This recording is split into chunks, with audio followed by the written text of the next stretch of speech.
The Tharad files part 2। ન ભૂતો ન ભવિષ્ય જેવી ઘટનાને જૈન સમાજને હચમચાવી દીધો છે। જૈન મહારાજ સાહેબ તેમના અનુયાયીઓ સાથે બનાસકાંઠા જિલ્લાના થરાદ ખાતે વિહાર કરી રહ્યા હતા ત્યારે બનેલી ઘટનાને સમાજને શર્મસાર કર્યા છે। हम आपस में साधु के प्रति इतना ज्यादा राग द्वेष रखते हैं, अब शब्दों की बौछार करते हैं, गाली गलौज करते हैं, तू मैं करते हैं। શું છે સમગ્ર વિવાદ જાણો। ક્યારે ન ઘટી હોય તેવી ઘટના જૈન સમાજમાં બની છે। વિડિયો અમે આપને બતાવ્યો મહારાજ સાહેબના વિહારનો કે જેમાં હાય હાર ચોર અને આતંકવાદ જેવા શબ્દોનો ઉચ્ચાર કરવામાં આવ્યો। ન ભૂતો ન ભવિષ્યતિ જેવી ઘટનાએ જૈન સમાજને હચમચાવી દીધો છે। जैन साधु भगवंतों को जैनों द्वारा ही मिली है जानलेवा धमकियां।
लोगों को इसका महोत्सव मनाने के लिए लापसी बनाकर खाने के लिए प्रेरित किया।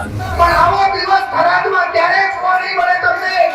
આ દિવસનો અધ્યક્ષ સાહેબ અહીંથી ડિક્લેર કરશે રાજેન્દ્ર સુવર્ણ ડે તરીકે આ દિવસ ઉજવવામાં। મારા લાડકા પુત્ર મુનિ ધન્ય એશ મહારાજને અમારા વતન થરાદના ઘરે પહેલી વખત પગલા કરવા લાવવા શું એ મારા ભણો હતો?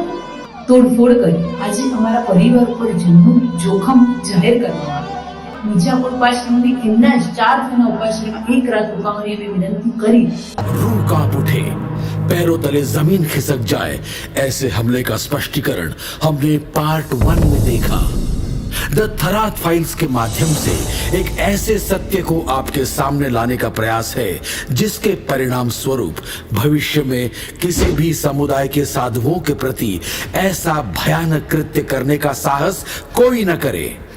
इस वीडियो में जैन असामाजिक तत्वों द्वारा चलाए जा रहे षड्यंत्र और राजनीति का पर्दाफाश होने जा रहा है।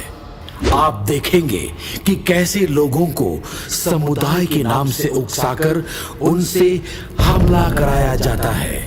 यहाँ एक नहीं अनेक बहुत महत्वपूर्ण खुलासे आप देखने जा रहे हैं, इसलिए आपसे निवेदन है कि समय निकालकर इसे अच्छी तरह शुरू से अंत तक पूरा देखें।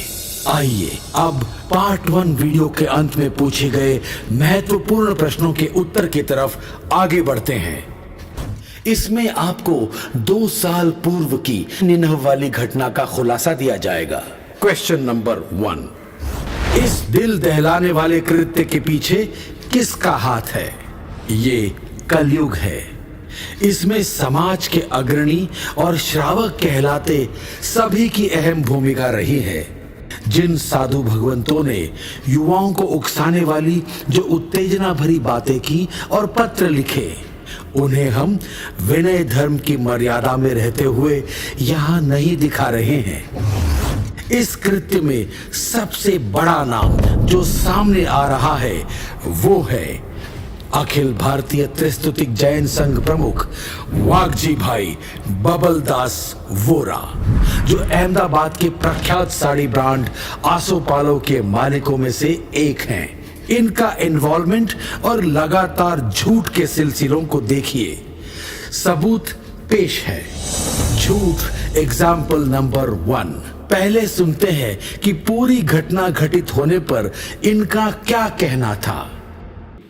અમારું ચાલે ત્યાં સુધી એવું તે ન થવું જોઈએ અને અમારી જાણ બહાર અમે ત્યાં નતા અને આ જે બન્યું છે ને એ અમને કોઈ રીતે મંજૂર નથી અને અમે અખોડી કાઢીએ છીએ.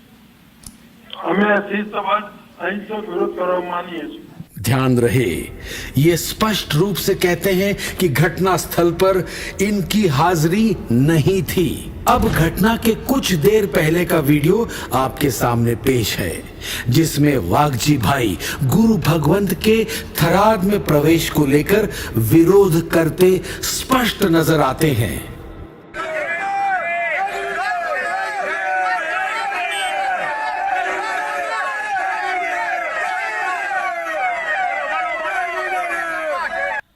घटना के बाद उसी दिन थराद जैन असामाजिक तत्वों की सभा में उनकी तरफ के वक्ता का बयान सुनिए, जिसमें वो वाघजी भाई की तरफ इशारा करते हुए कहता है कि 78 साल की उम्र में हमारे अध्यक्ष यानी वाघजी भाई ने पूरी रात अपने पैरों पर खड़ा रहकर हमारे साथ कंधे से कंधा मिलाया है।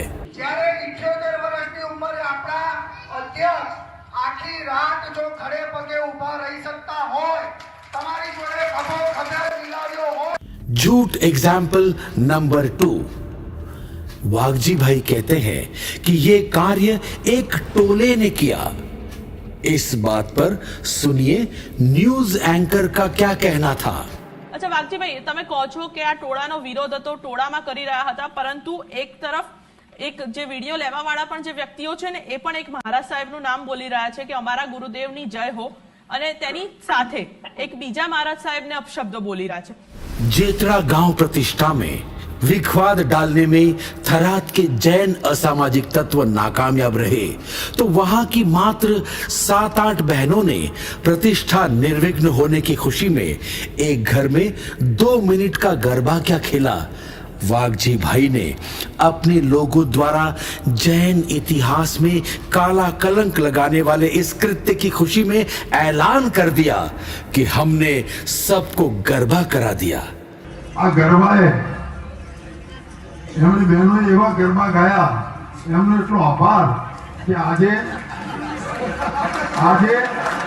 થરાદે બધાને ગરબા ગાતા કરી દીધા।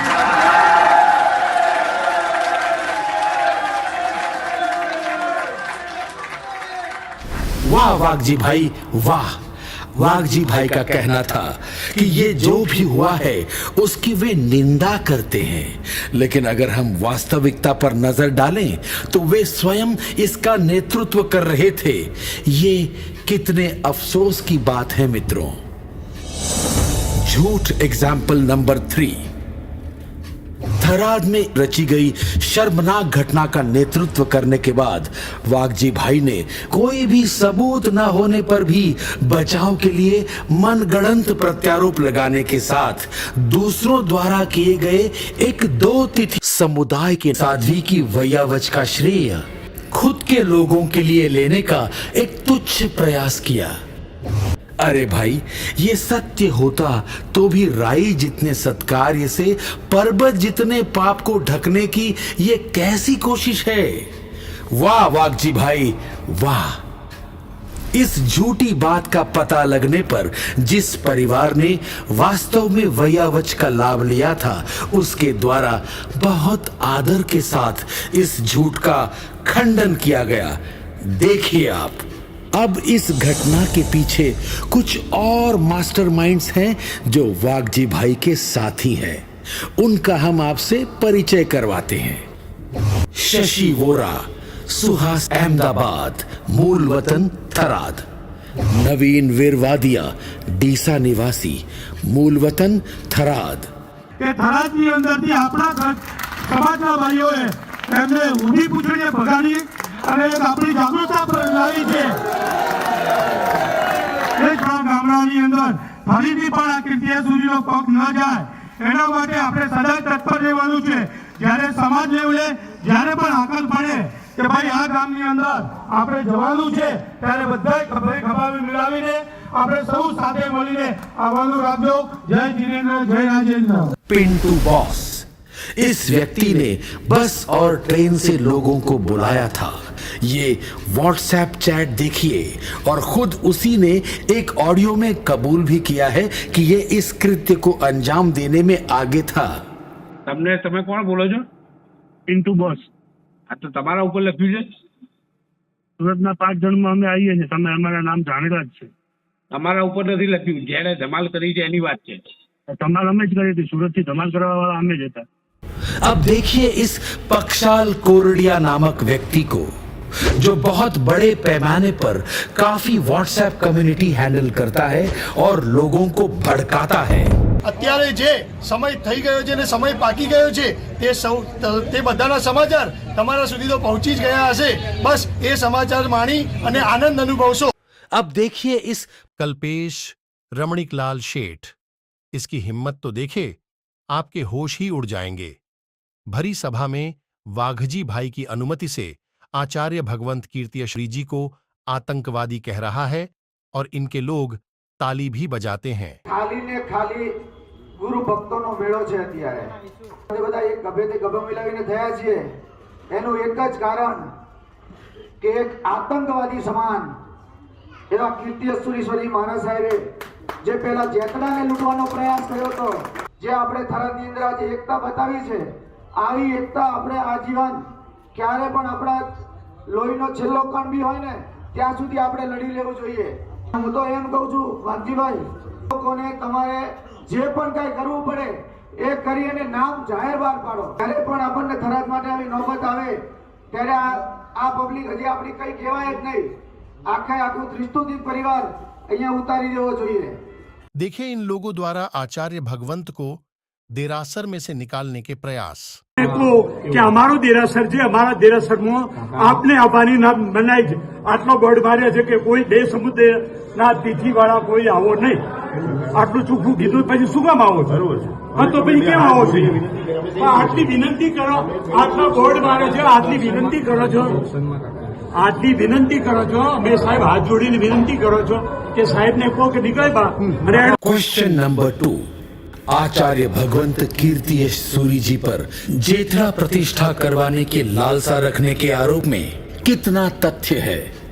असामाजिक तत्वों द्वारा जेतड़ा संघ का नाम लेकर भयंकर विरोधमय माहौल बनाया हुआ देखकर जेतड़ा संघ के ऑफिशियल लेटर द्वारा ये खुलासा कर दिया गया है कि जेतड़ा संघ के नाम का गलत उपयोग करके जो धमकियां दी गई हैं वो एक साजिश है जिसे वे गलत ठहराते हैं और उनकी घोर आलोचना करते हैं। ये देखिए वो लेटर। गांव के लगभग सारे लोगों की सम्मति के दस्तावेज भी प्राप्त किए गए थे, जिसके सबूत स्वरूप जेतड़ा संघ के अग्रणी महेंद्र भाई दोषी का ये वीडियो देखिए। संपूर्ण विधि साथे, संपूर्ण सहमति साथे, बहुमती साथे आ अंजन सलाका अने भगवान ने गादीए बेसाडवानो प्रोग्राम संपन्न करेल छे, संपूर्ण बहुमती साथे गामनी जेना दस्तावेजी पुरावा हमारी पास छे। जेतड़ा में 15 सालों से आचार्य भगवंत कीर्तियश्री जी के मार्गदर्शन से जीर्णोद्धार का काम चल रहा था और अब जब मुहूर्त लेने का समय आया तब अचानक विरोध कहां से आया?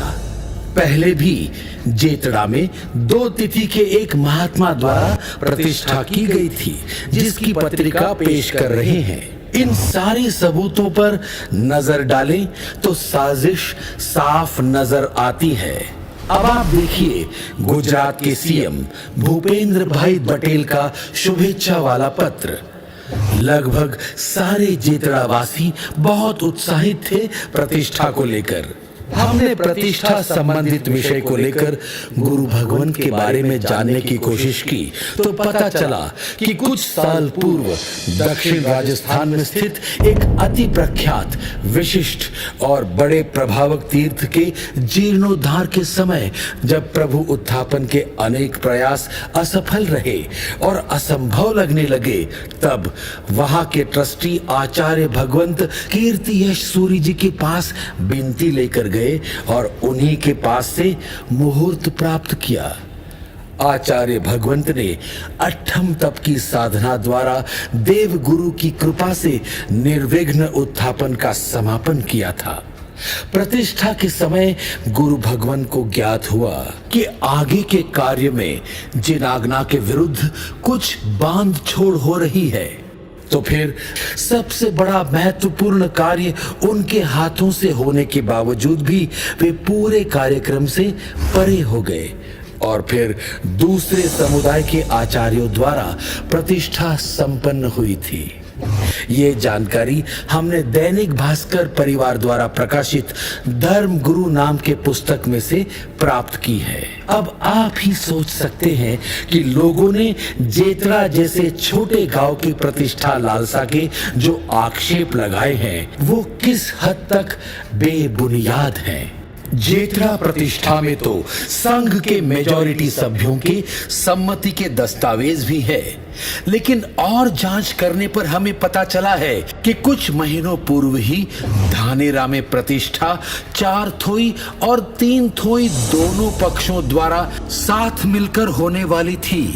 ये लेटर देखिए, जिससे पता चलेगा कि ये बात लिखित रूप में तय हुई थी। लेकिन उसके बाद भी त्रिस्तुतिक आचार्य भगवंत ने इस लिखित करारनामे का भी उल्लंघन करके प्रतिष्ठा करवा दी। धानेरा में 78% वर्ग 4 थोई है और सिर्फ 22% ही 3 थोई है। तब भी धानेरा जैसे बड़े गांव के समृद्ध और सक्षम आराधकों ने कभी ऐसा भयंकर माहौल नहीं खड़ा किया था। क्वेश्चन नंबर 3, महत्वपूर्ण प्रश्न, ये दुखद घटना घटित होने का क्या कारण है? क्या ताली दोनों हाथों से नहीं बजती? इसमें आपको 2 साल पूर्व की बनी निनव वाली घटना का खुलासा दिया जाएगा। देश और दुनिया में हर दिन जो सारे क्राइम हो रहे हैं, उन सब को क्या दोनों हाथों से ताली बजने वाले मुहावरे की उपमा देना उचित होगा? ताली दोनों हाथों से अवश्य बजती है, पर ये कर्म सत्ता का सिद्धांत है। व्यावहारिक दृष्टि से बात करें तो ऐसी घटना घटित होने का वाजिब एक्सक्यूज या कारण तो कभी हो ही नहीं सकता।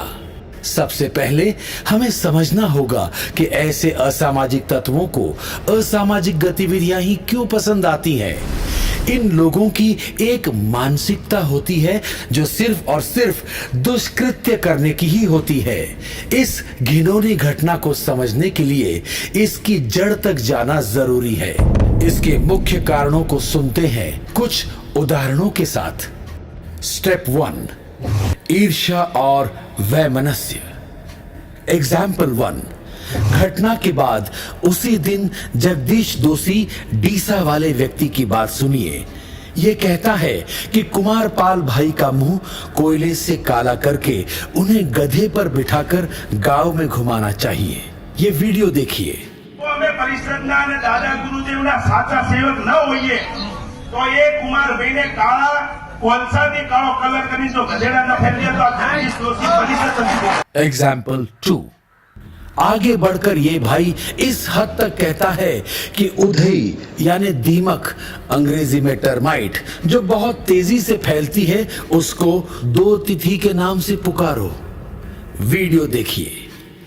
એ ઉધઈ નહીં દેખો, ખાલી ઉધઈ છે ને ચોપડા ઉપર થાય, ચોપડો અંદરથી આખો ખાઈ જાય, ઉપરનું પેટ અને નીચેનું પેટ શામ દે। એમ આ છે ને આજથી 2 થી 2 નું નામ ઉધઈ પાડી દીધું। તમને કોઈ પૂછે ઉધઈ છે તો કે આ 2 થી 2 છે। एग्जाम्पल 3, देखिए इस भरत मोरखिया नामक व्यक्ति के ये कितने निचले स्तर के कमेंट्स हैं। जिस गांव के लोगों के लिए आचार्य भगवंत कीर्ति सूरी जी पूजनीय है, ऐसे श्री भोरोल तीर्थ को ये भ्रष्ट और पाकिस्तान कहता है। एग्जाम्पल 4, अब सुनिए सुरेश बल्लू नाम के व्यक्ति के वायरल ऑडियो में से ईर्ष्या संबंधित भाग। बाद में आपको पूरा ऑडियो सुनाएंगे। આને આના ધંધા જ આ છે 2 તિથિ વાળાઓના કે બધાને છોકરાના દીકરા દીકરીને ખેંચી જવા છે અને 3 થઈને તોડવો છે। ખબર નહીં શું એમાં મગજમાં રાઈ ભરાઈ ગઈ છે સાલાઓમાં। अरे भाई, ये कैसी ईर्ष्या? हम या आप कौन होते हैं जो किसी के परिवारजन और दीक्षित होने वाले व्यक्ति के निजी मामले में दखल दें? भारत देश में हर व्यक्ति अपनी बुद्धि और श्रद्धा के अनुसार धर्म का स्वीकार करने और दीक्षित होने के लिए स्वतंत्र है। ये सब देखकर पता लगा सकते हैं आप कि किसी समुदाय की उन्नति देखकर ईर्ष्या की भावना इनके अंदर किस कदर फैल चुकी है।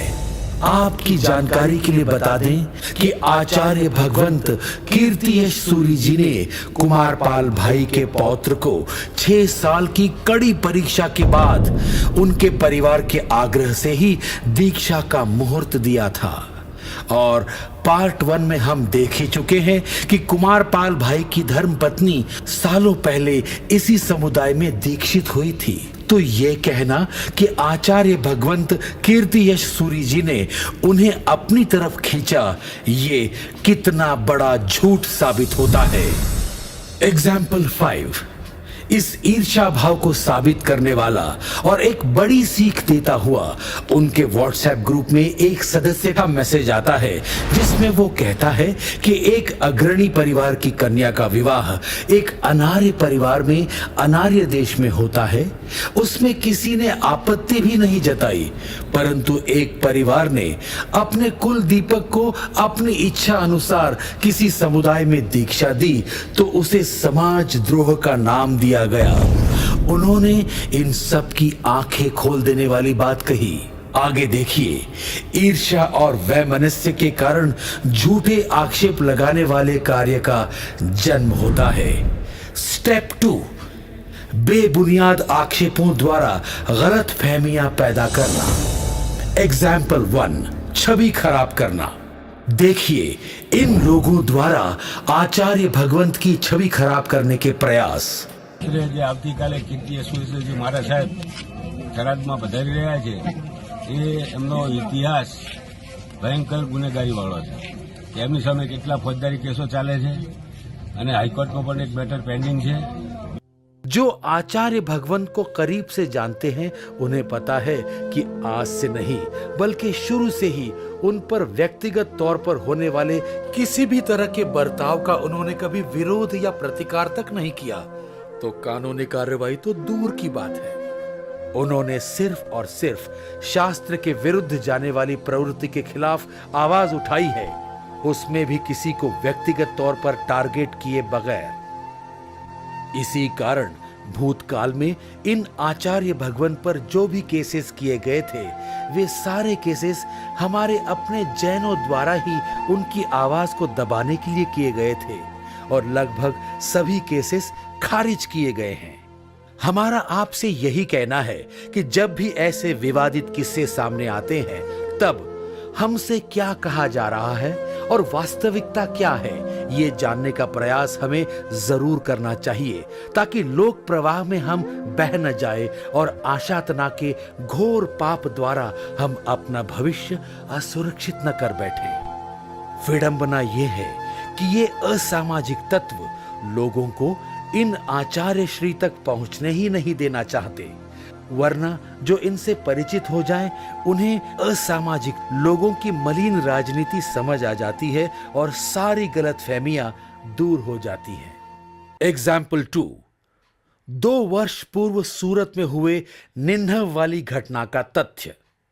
2 साल पहले सूरत में आचार्य भगवंत कीर्तियश सूरी जी के एक शिष्य सरल स्वभावी तपस्वी मुनि का 30-40 श्रावक श्राविकाओं के बीच प्रवचन हुआ था, जिसके कुछ दिन बाद उस प्रवचन में हाजिर एक व्यक्ति मयूर धोड़ालाल वोहरा गांव दुधवा थराद के द्वारा बताई गई बात को तोड़ मरोड़ कर उसका गलत उपयोग करके इन असामाजिक तत्वों ने ये बात फैलाई कि पूज्य राजेंद्र सूरी जी महाराज साहिब को व्याख्यान के दौरान निन्हव कहा गया था। सूरत विराजमान पदस्थ गुरु भगवंत ने त्रिस्तुतिक वर्ग के सूरत के अग्रणी के सामने स्पष्ट किया कि महात्मा ने ऐसा नहीं कहा और अग्रणी ने पूरी बात को समझकर मामला सुलझा दिया। मुनि ने भी स्पष्टीकरण दिया है कि मैंने ऐसा कुछ नहीं कहा था और अपना निवेदन भी उन्होंने न्यूज़पेपर में दिया था। अब आपके सामने पेश है एक सनसनीखेज खुलासा। इन मयूर भाई का एक ऑडियो सुनिए जिसमें उन्होंने खुद बताया कि मुनि द्वारा निन्हव नहीं कहा गया था। हाँ बोलो। हाँ था नहीं, मैं पूछी तो પછી સાહેબજીને। હા એટલે આપણે કોઈ એવી વાત કરી હતી। હા શું થયું? હા તો કે આ ત્યારે વાત ચાલતી હતી ને કે આ મત નીકળ્યો ત્યારે કીધું હતું 300 એનું એમ। રાજેન્દ્ર સૂર્ય નીકાળ્યો એમ કીધું ને। હા અને નિર્ણવની કોઈ એવી વાત જ નહીં થઈ।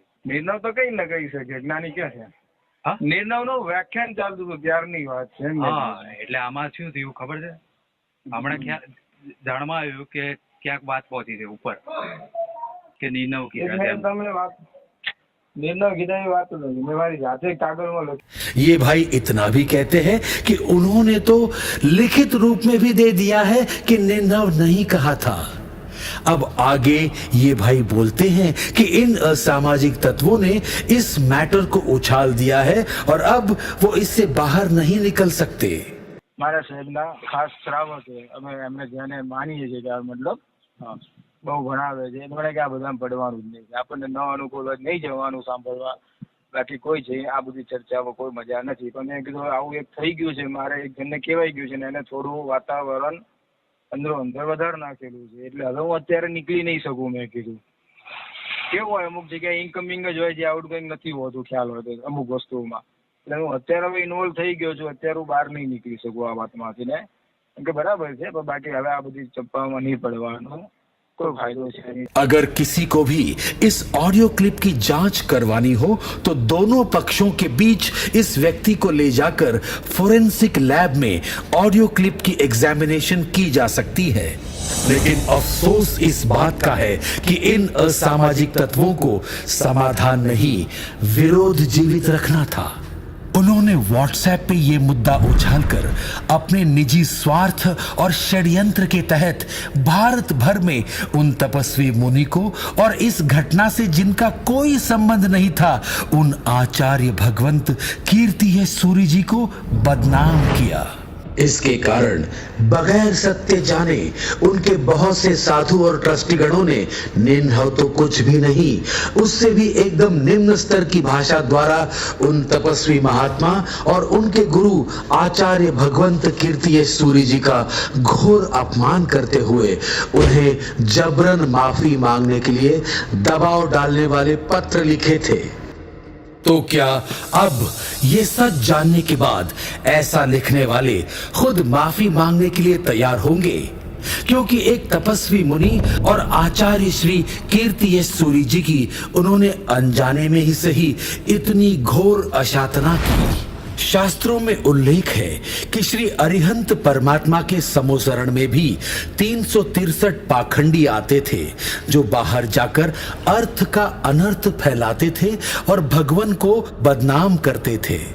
वैसे ही 2 साल बाद आज भी ये थरा जैन असामाजिक तत्व इस निन्हव के मुद्दे के नाम पर कई सारे जैन संघों से समर्थन लेते आए हैं, क्योंकि इनके पास लोगों को उकसाने के लिए दूसरा कोई मुद्दा है ही नहीं और लोगों ने भी सत्य को जानने का कभी प्रयास ही नहीं किया। भोले लोग राजनीति में फंस जाते हैं और तथ्य तक पहुंच ही नहीं पाते हैं। एग्जाम्पल 3, पुस्तक में लिखे हुए मतांतर विषयों को निंदा का नाम देना। पूर्व काल में अलग अलग मतों के महात्माओं ने अपनी पुस्तकों में शास्त्र पाठ के आधार पर लिखा है कि दूसरे मत कैसे अशास्त्रीय हैं और उनकी अपनी मान्यता कैसे सही है, जिस पर विचार विमर्श करके मतभेदों को दूर करने तत्व निर्णय हेतु वाद होते थे, जिसमें दोनों पक्षों द्वारा अपने अपने मतों की पुष्टि तर्क और शास्त्र पाठ के आधार पर की जाती थी। परंतु वर्तमान में कुछ लोग इस शास्त्र पाठ पुष्टि को निंदा और गुरु का अपमान बताकर माहौल को बिगाड़ने के लिए केवल सज्जनता की ही नहीं मानवता की भी सारी हदें पार कर जाते हैं। इससे मतभेद तो खत्म नहीं होते, अपितु कभी न जुड़ने वाले मनभेद खड़े हो जाते हैं। हम सभी को ध्यान में रखना है कि अगर हमें किसी साधु या समुदाय से कोई शिकवा हो या किसी बात की स्पष्टता करनी हो तो विनय और जिज्ञासा पूर्वक सभी पक्षों के वडील आचार्यों से शास्त्र पाठ समझकर समाधान करने का प्रयत्न करना चाहिए। स्टेप 3, अज्ञानता और इधर की बातें उधर। जो नासमझ और अज्ञानी होते हैं वो बिना सत्य जाने, बिना दोनों पक्षों को सुने और बिना सोचे समझे इधर से उधर बातें फैलाते रहते हैं, फेक मैसेजेस फॉरवर्ड कर देते हैं। बगैर सबूत के हजारों आरोप और सवाल खड़े करने में कोई समय नहीं लगता, पर झूठे आरोपों को गलत साबित करने के लिए सबूत ढूंढते ढूंढते नाक में दम आ जाता है। इस घटना से जुड़ा एक उदाहरण पेश है। वास्तविकता से अनजान ये भाई एक न्यूज चैनल से कहते हैं कि आचार्य श्री कीर्ति यश सूरी जी सेल्समैन है। एक રાજેન્દ્ર સુરી ભાઈ દીક્ષા લેવાના હતા, એની બદલે કીર્તિ યશવીજી મહારાજ સાહેબે સેલ્સમેનશીપ વાપરીને દીકરાને દીક્ષા આપી। એ દીક્ષાની અંદરમાં જ આખો ઝઘડો થયો અને થરાદ સંઘની અંદરમાં 2 ફાટા પડાવ્યા। અંદરો અંદર 2 ફાટા પડાવી અને અંદરો અંદર ભાઈએ ભાઈઓને પણ ઝઘડા કરાવ્યા। આ ખરેખર વખોડવા લાયક છે। पर ये भोले भाई खुद गलतफहमी का शिकार बने हैं और उन्होंने नेशनल टीवी पर गलतफहमी को फैलाकर बात इधर से उधर कर दी। जय जिनेन्द्र,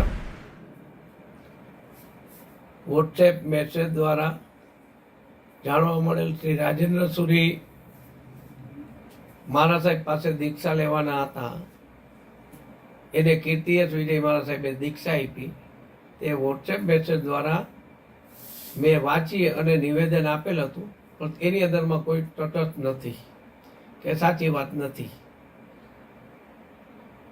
માટે હું મિચ્છામી દુક્કડમ કરું છું અને થરાદની અંદરમાં થયેલા તોફાનને સખત શબ્દોમાં હું વખોડી કાઢું છું અને આ વાતની અંદરમાં મારા તરફથી કોઈ સમાજને મન દુઃખ થયું હોય અથવા કોઈને દુઃખ લાગ્યું હોય तो मिच्छा में दुक्कड़म करूँ। इस बात का पूरा स्पष्टीकरण हम आपको पहले ही दे चुके हैं। ऐसे मासूम लोगों की बहुत बड़ी संख्या है जिन्हें आसानी से उकसाया जा सकता है और फिर इन झूठी बातों की एक चैन रिएक्शन बनकर गलतफहमियां वायरल हो जाती हैं और उन्हें रोकना काफी मुश्किल हो जाता है। घटना के कुछ दिन बाद आचार्य महाराज ने बताया कि उनके 57 वर्षीय संयम पर्याय में आज तक उन्होंने कभी राजेंद्र सूरी जी के लिए एक बार भी कुछ अपमानकारक बोला हो तो वो उन्हें बता दें। आश्चर्य होता है कि कोई भी सबूत न होने पर भी असामाजिक तत्व इतनी गलतफहमी फैलाने में कामयाब हैं। झूठ को 100 बार बोलो तो लोग उसे सच मानने लगते हैं, इसलिए हमें इधर की बात उधर करने से पहले वास्तविकता तक पहुंचना अत्यंत आवश्यक है। स्टेप 4, भड़काना और उकसाना। एग्जाम्पल 1, पूरे समुदाय का बहिष्कार करना। घटना के दिन फिर से उसी जगदीश नाम के व्यक्ति को सुनिए। ये कहता है कि किसी एक साधु का नहीं बल्कि पूरे 2 तिथि समुदाय का बहिष्कार करना चाहिए, क्योंकि इनमें से किसी को अच्छा नहीं समझना चाहिए। આપણે સમસ્ત 2 तिथि સમુદાયનો વિરોધ કરીએ છીએ અને અહીંયા પછી આનો થોડો અપ્રભવ થાય છે। લોકો શું કહે છે, ના ભાઈ કીર્તિ સુંદર સુની છે, બીજા વર્ષે તો ત્યાં ભલા છાવે છે, આમાં ભલા કોઈ છે જ નહીં। આ બનાવોને આપણામાં લાવીએ છીએ એ આપણી ભલમાં। कैसी विडंबना है ये। एग्जाम्पल 2, हमले को बढ़ावा देना। अब देखिए इस पक्षाल कोरडिया नामक व्यक्ति को। આ ભૂમિ ઉપરથી એમને જે પ્રચંડ જવાબ મળ્યો છે એ જવાબ ખરેખર શ્રી શંકરનો હૃદયનો જવાબ છે। આ ભૂમિ એ પાવન વ્યાલી ભૂમિ બની છે કે જે 3 દિવસ પહેલાનું અપમાન એમને મોઢા ઉપરનું આખા જીન શાસનને જબરદસ્ત જવાબ આપનારો આ ભૂમિ બની છે એટલે ખરેખર ખૂબ અનુમોદના કરવા લાયક છે ધરત શ્રી શકરી.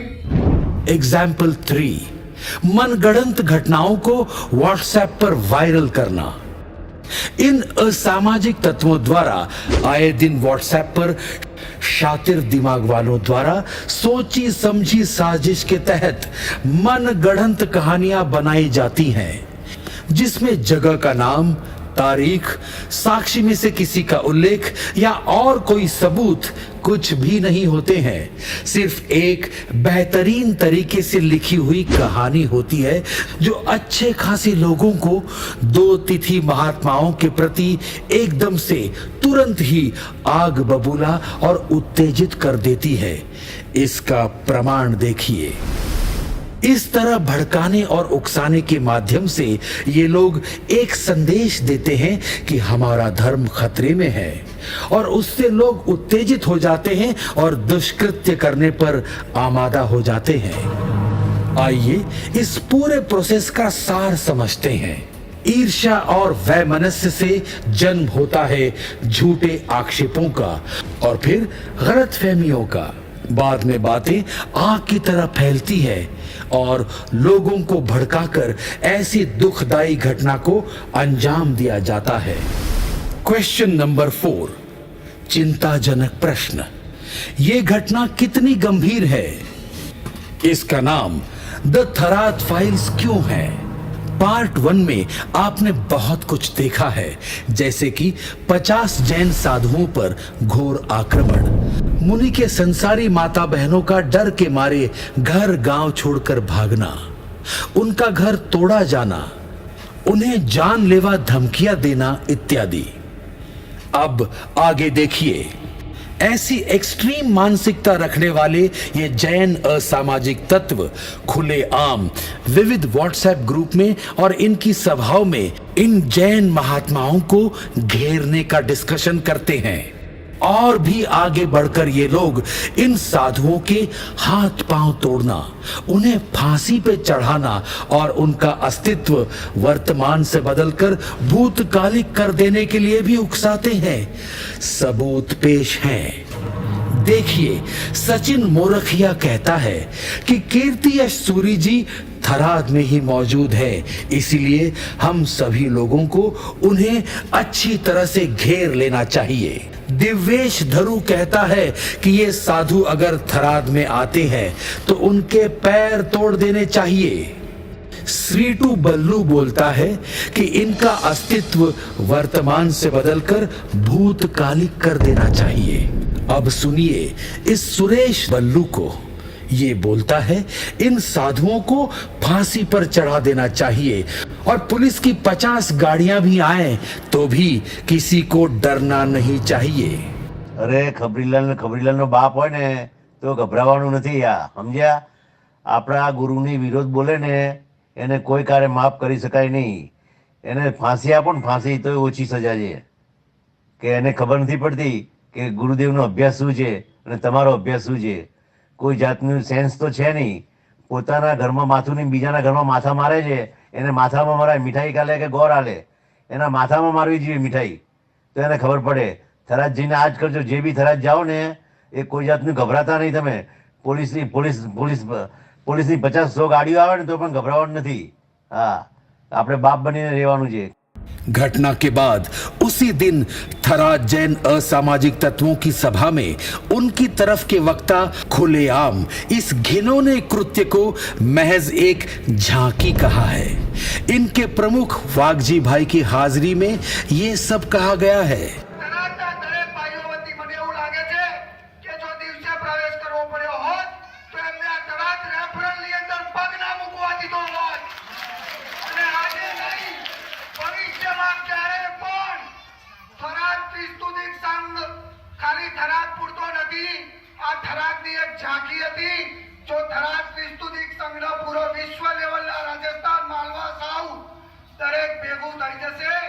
इनका दोगलापन देखिए. इन्होंने विहार में देरी होने मात्र पर आचार्य श्री कीर्ति यश सूरी जी को शिथिलाचारी कह दिया था पर वास्तविकता देखें तो आचार्य भगवंत ने छोटे अपवाद सेवन से कितनी बड़ी अनहोनी टाल दी। इसके उपरांत अब आप ये वीडियो देखिए। राम मंदिर विरोधी नारे लगाकर लोगों को उकसाकर हमला करवाने का प्रयास।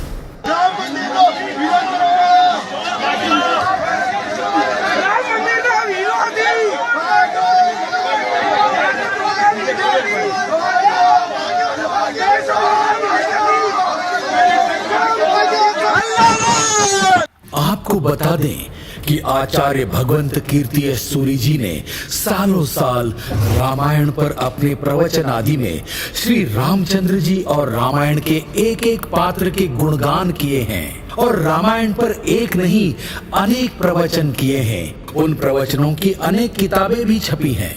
उन्होंने ईक्ष्वाकु कुलरत्न श्री रामचंद्र जी और रामायण के पात्रों के जीवन के आदर्शों को लोगों के समक्ष लाने के लिए बहुत मेहनत की है।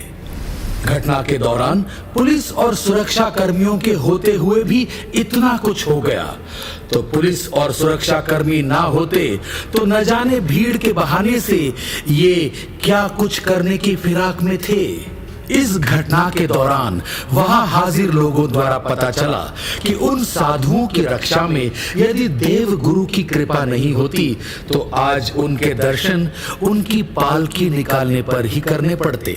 कोई तरकीब अपनाकर न्यूज चैनल के माध्यम से साजिश रचकर गुरु भगवंत के विरुद्ध भड़काने का प्रयास किया जा रहा था, लेकिन फिर बाद में न्यूज चैनल द्वारा अपनी गलत रिपोर्टिंग की मांगी गई माफी इनके षड्यंत्र का पर्दाफाश करती है। આની શરૂઆત થઈ હતી 2.5 વર્ષ પહેલા જ્યારે સુરતમાં એક કાર્યક્રમ થયો અને કાર્યક્રમમાં એક મહારાજ સાહેબ દ્વારા એક સંતો દ્વારા એક બીજા સંત ઉપર ટીકા ટિપ્પણી કરવામાં આવી અને ત્યારબાદ એ વિષય ત્યારથી એ જ થોડું ગરમ સ્વરૂપ એમણે લઈ લીધેલું। વાઇબ્સ ઓફ ઇન્ડિયાએ જ્યારે આ બનાવ બન્યો હતો ત્યારે થરાદ જૈન શ્વેતાંબર મૂર્તિ પૂજકની વાત લોકો સામે મૂકી હતી। એક જ પક્ષની વાત અમારાથી મુકાયેલી એ અમારી ભૂલ હતી। વિડીયોમાં વર્ણવ્યા મુજબ આ શ્રી કીર્તિ યશુરીજીએ જૈન શાસ્ત્રની કોઈ એક વાતને પકડીને આ રીતે લોકભાવનાઓને ઉશ્કેરનારા આ આચાર્ય ભગવંત સન્માર્ગ પ્રકાશન નામના પુસ્તકમાં લખાયેલ લેખ મુજબ અર્થનો અનર્થ થયો હોવાનું કબૂલ કરીને સમગ્ર ભારત દેશના ગુજરાત રાજ્યના તમામ જૈન સમાજને 24 ન્યૂઝ ગુજરાત ચેનલ પરિવાર દ્વારા મિચ્છામી દુક્કડમ કહીને તેનો વિરોધ થરાદ સંઘ દ્વારા કરવામાં આવ્યો છે। આ કીર્તિ યશુરીજીનો ઇતિહાસ બહુ જ કલંકિત છે તેમજ તેમના પર ઘણા કેસો થયેલા છે। આવા વિવાદિત આ કીર્તિ યશુરીજી મહારાજ જ્યારે થરાદમાં આવી રહ્યા છે ત્યારે થરાદ સંઘ દ્વારા વિરોધ કરવામાં આવ્યો છે। ભારતમાં લોકશાહી છે જેથી કેટલાક લોકો દ્વારા આચાર્યના પ્રવેશ પર દર્શાવવામાં આવી રહેલો વિરોધ ગેરબંધારણીય છે। કીર્તિ યશુરીશ્વરજી મહારાજના પ્રવેશ પર રોક લગાવવાની માંગ કરનાર લોકો સામે કાર્યવાહી કરવી જોઈએ। आज थरादवासियों के मन में इतना डर का माहौल है कि उनके 6000 घरों में से कोई भी साहस नहीं जुटा पाया है इस कृत्य की आलोचना खुले तौर पर करने की। कोई एक भी घर एक जैन मुनि के परिवार के साथ खड़ा होने की हिम्मत नहीं कर पाया है, उनके खुद के सगे संबंधी तक नहीं। इन असामाजिक तत्वों के पास सारे उपाय हैं, साम दाम दंड भेद। जरा सोचिए कि किस हद तक खौफ है सबको इन असामाजिक तत्वों का। चिंता का ये गंभीर विषय है। आज इतना होने के बाद भी आज अपने आप को बड़ा मानने वाले कहलाने वाले कितने सारे बड़े बड़े लोग इसी काम में व्यस्त दिख रहे हैं कि इस घटना से जुड़े हुए बड़े लोगों का बचाव कैसे करना है। अगर ये घटना उनके गुरुओं के साथ घटी होती तो क्या ये लोग वही करते जो अभी कर रहे हैं। देखिए, एक श्रावक द्वारा पीएमओ को लिखा हुआ लेटर जो इस गंभीर घटना का उल्लेख करता है। आपकी जानकारी के लिए बता दें कि अब और भी बहुत सारी कानूनी कार्यवाही तेजी से शुरू कर दी गई है। इन लोगों ने न्यूज़पेपर के माध्यम से भी अपने बचाव के लिए बगैर किसी सबूत के सैकड़ों झूठी बातों के माध्यम से प्रत्यारोप करने की कोशिश की है। अन्य निष्पक्ष लोगों द्वारा सुनिए इस घटना की गंभीरता को। और एक अन्य जैन समुदाय के साधु साधियों और श्रावक श्राविकाओं को डराने धमकाने का काम करके जैन धर्म व जैन आचार विचार पर कालिख पोतने का काम कर रहे हैं। लेकिन जैन कहलाते हो तो अपना खुद का कुछ विवेक तो हो सकता है, लेकिन लगता है पानी छान कर पीते हैं और खून अनछाना ही पी जाने वाले लोगों के विवेक का बात करना ही बेकार है।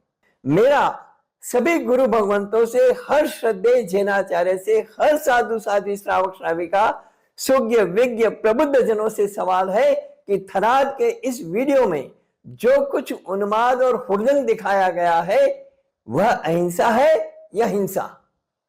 इसका जवाब दीजिए मुझे।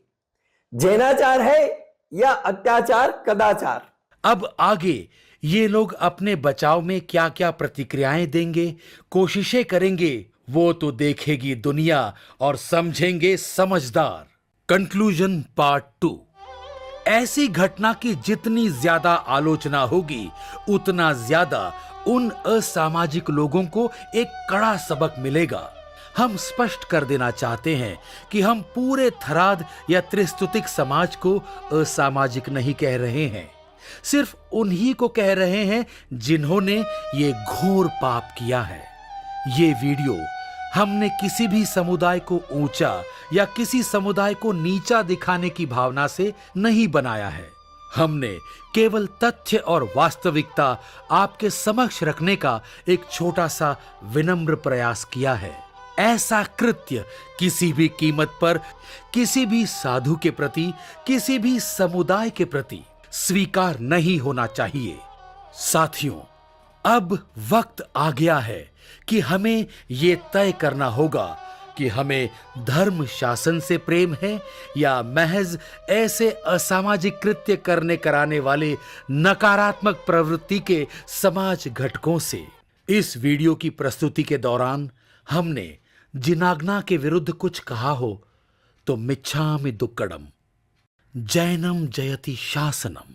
इसके अलावा आपके मन में जिज्ञासा से उत्पन्न अन्य कोई सवाल हो तो आप वेबसाइट के क्वेश्चंस के सेक्शन में जाकर अपना प्रश्न जरूर पोस्ट करें।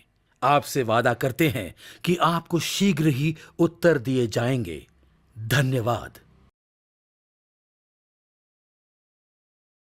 जो भी सितम हमने गुजारे,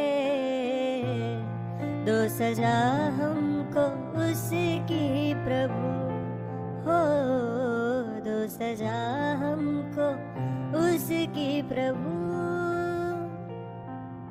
संतों पर जुल्म किया है, ना रहम के है लायक प्रभु हो, ना रहम के है लायक प्रभु।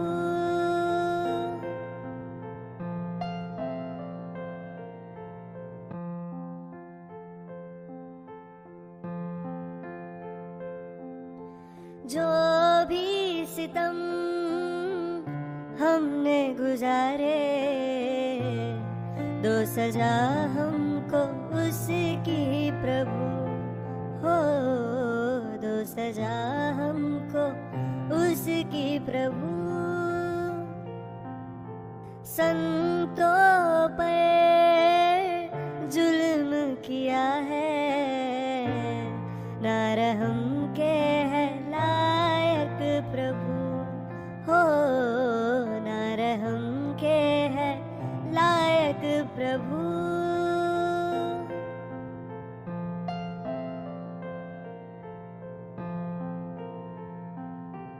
जो भी सितम हमने गुजारे,